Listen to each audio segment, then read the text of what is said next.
Шинэ бичлэгээр уулзж байгаадаа баяртай байна. Өнөөдрийн сэдэв бол модель үнэлгээ буюу moral assessment. Шинэ юм тайлбарлахдаа би монгол руу шууд орчуулахаасаа илүүгээр аль болох англи үгээр нь тайлбарлахыг хичээж байгаа.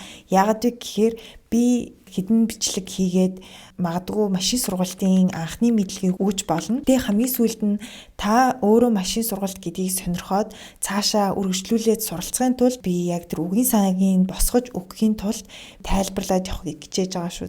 За сүүлийн хэдэн бичлэгээрээ бид нэр машин сургалтын алгоритмыг сурсан. Модельийгоо яаж үнэлэх вэ? Аль модель нь ямар үед сонгох вэ гэдгийг шийдэх. За илүү сайн ойлгохын тулд энэ дата сет дээр ажиллацгаая.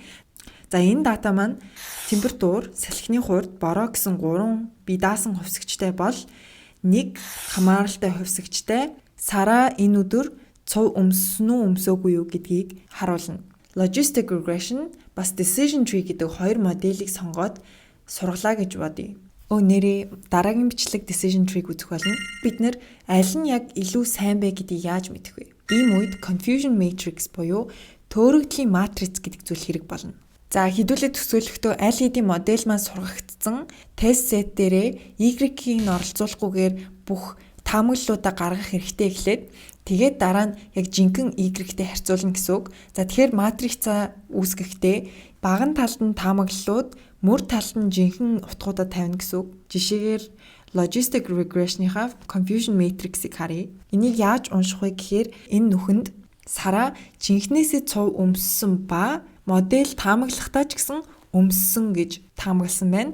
Энэ нүхэнд харин сараа жинхнээсээ цов өмсөөгүй ч гэсэн манай модель таамаглахдаа өмссөн гэж буруу таамагласан.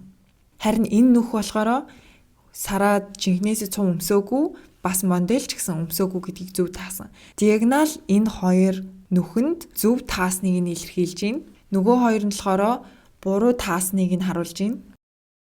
За манай кейс дээр болохоор эрэг гэдэг нь цов өмссөн, сөрөг гэдэг нь цов өмсөөгүй гэдгийг илэрхийлж байна. За энэ нүх болгон өөрсдийн гэсэн нэртэй байдаг. True positive, false positive, true negative, false negative. За эднүсийгээ товчлоод хоёрхан үсгээр тэмдэглэцгээе. Confusion matrix зөвхөн хоёрын харьцаатай байх албагүй. Y-гээс хамаарат хэд ч байж болно. Жишээлбэл бид нар арай өөр дата сет дээр ажиллаад 3 өөр төрөлд ангилах тийм даалгавар дээр ажиллаж исэн бол бидний confusion matrix 3 харьцаатай байх бас боломжтой. Тэгэхээр ер нь бол яг асуудал дээрээ тулгуурлаад confusion matrix ямар ч байж болно. Хоёр модельтэй хоёулын confusion matrix-ыг гаргаад өгчлөө. За тэгтээ бид нар яг аль нүхийг нь харах эсвэл ер нь юуг харж ийж бид нар илүү сайн таамаглал гаргаж байна гэдгийг яаж хэлэх вэ? За зүгээр бид нар шууд энэ нүхийг ч юм уу энэ нүхийг аваад энэ нь илүү их тоотой болохоор сонгочих гэж хэлж болохгүй. За энийг бид нэр хэмждэг хэмжүүрүүд байгаа. За тэднүүсийн хамгийн ихнийх нь recall 3 өөр нэртэй. За нэг нь recall, нөгөөх нь sensitivity, нөгөөх нь true positive rate. Одоо бид нэр recall гэж ярьж байгаа ч гэсэн дараа нь нэг график зурхтаа бид нэр true positive rate гэдгийг ашиглаж ярих болно. За тэгэхээр recall яг юу харуулж байна гэхээр жинхэнэ цов өмссөн кейсүүдийн хэдэн хувийг нь зөвөр эрэг гэж ангилсан бэ гэдгийг харуулна. True positive-ыг энэ хоёрын нийлбэрээр хуваахад тэр харьцаа гарч ирнэ гэсэн үг.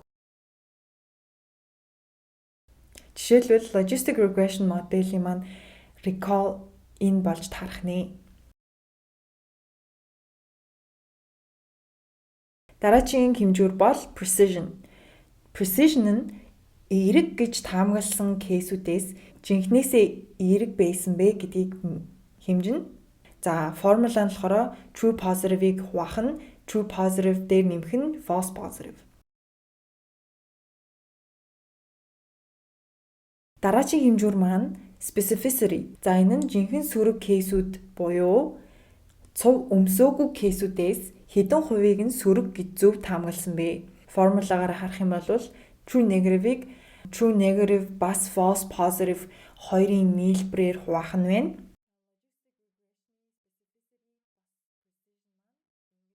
За дараагийн хэмжүүр маань false positive rate. Жинхэнэ сөрөг кейсүүдээс хэдэн хувийг нь эрэг гэж буруу таамагласан бэ гэдгийг хэмжинэ. Томьёо нь false positive хуваах нь false positive дээр нэмэх нь true negative. Цаашаа явахаас өмнө нэг юмыг сануулах хэрэгтэй. За манай logistic regression модель маань threshold буюу хил хязгаар гэдэг зүйлээс хамаарч цов өмсөх эсвэл үгүй гэдэг таамыг гаргаж байгаа. За жишээлбэл 0.3% байх юм бол бид нэр цов өмсгүй гэдэг ангилалтай хамааруулж байгаа. Хэрвээ 0.7 байх юм бол цов өмснө гэдэг ангилалд хамааруулж байгаа. Гэхдээ модель дотроо threshold буюу заагийг нь өөрчлөх юм бол бидний confusion matrix бүрэн өөрчлөгдөж болно. Жишээлбэл хараа ер нь цов өмсөх айгүй дуртай хүн бол бид нар заагаа багасгаж болно. Тэгэх юм бол бидний таамаг аль болох илүү их цов өмсөх байдлаар таамаглах гарга. Яг үүнтэй адилхан заагаа бид нар маш олон байдлаар тавьж болно. Энэ confusion matrix-үүдэд дагаад precision recall, specificity, false positive rate гэх зүйлсүүд маань өөрчлөгдөн гэсэн үг. Ийм тохиолдолд бид нэр threshold буюу заагийг яг хаана тавих вэ гэдэг том асуудал болж хуурж байгаа.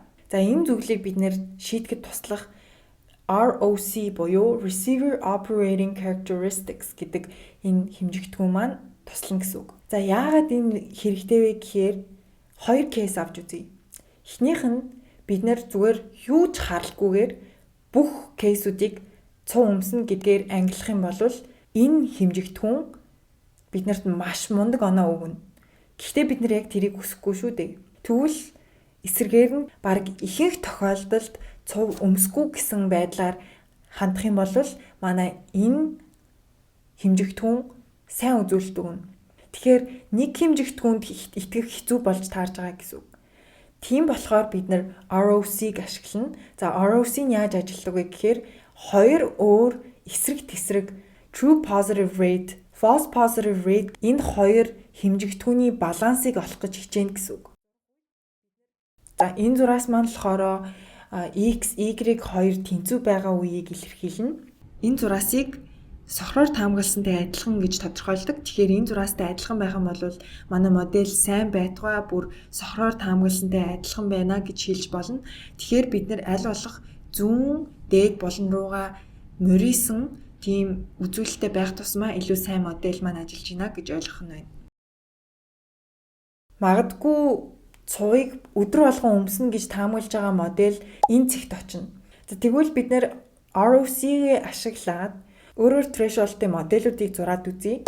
За тэгвэл энэ заагтай моделийг сонгох кейс бол аль болох true positive rate-ийг их байлгамаар байгаа. Гэхдээ false positive-ийг огтхонч оруулмааргүй байх юм бол энэ заагийг сонгож болно. Тэгвэл энэ кейсийг сонгох магадлал нь магадгүй бид нэр хідэн false positive-тэй ч гэсэн ер нь эерэг кейсүүдийг зөв таамаглахыг илүү үзэж байгаа бол энийг бас сонгож болно гэсэн үг.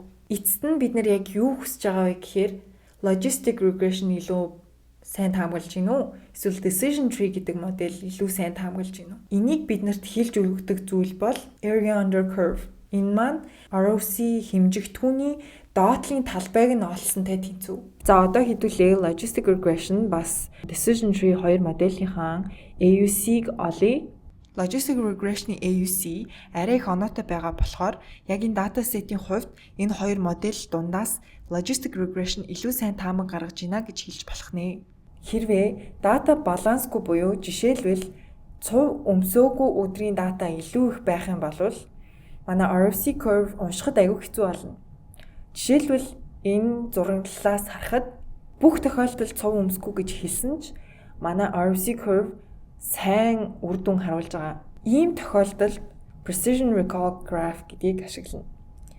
За precision recall graph-ийн ганц өөрчлөлт нь юу вэ гэхээр false positive rate-ийг x тэнхлэгт ашиглахын оронд precision-ыг x тэнхлэгтээ ашиглана. Сануулаад хэлэхэд precision-ийн формула болохоор true positive хуваах нь true positive дээр нэмэх нь false positive. True negative-сийг томьёондоо оролцуулахгүй байна гэсэн үг. Precision recall графикийн хувьд аль болох баруун дээд булантайгаа ойрхон байх тусам илүү сайн үзүүлэлттэй байна гэсэн үг. За ингээд бичлэгээ үзсэнд маш их баярлалаа. Тэгээд Facebook пэйжээ дагахаа мартваа. Бас subscribe дарахаа бити мартаарай. Тэгээд дараагийн бичлэгээрээ уулзцгаая.